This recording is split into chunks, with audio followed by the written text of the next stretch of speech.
Naruto is an anime full of ninjas, jutsus, love, and friendship.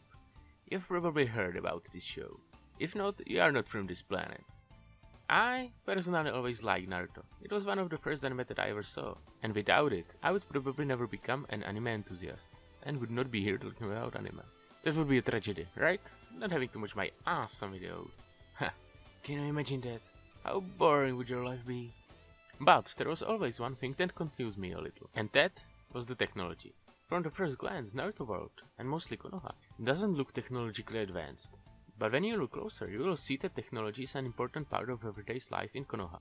We have TVs, game consoles, computers, as we could see in the operation rooms or in Orochimaru's lair, cameras, batteries, refrigerators, air conditioners, and even wireless radio, as we can see in the 6th episode, and many more, like Pain's body modifications.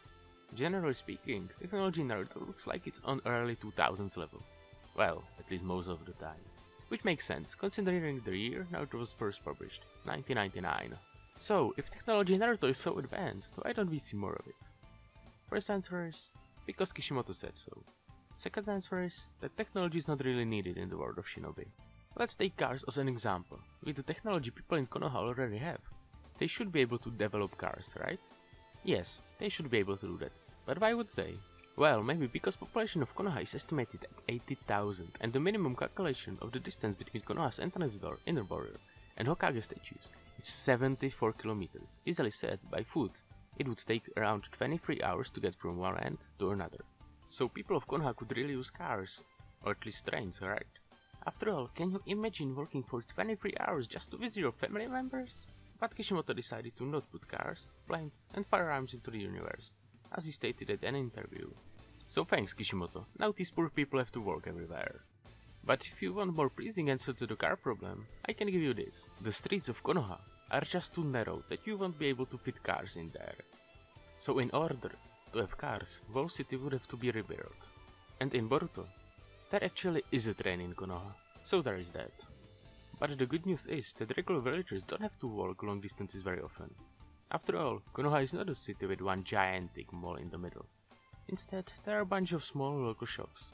The fact that there are many clans in the Leaf village also helps this statement. Easily said, clans are basically a village inside a village. This means that the only people who has to travel long distances are shinobis.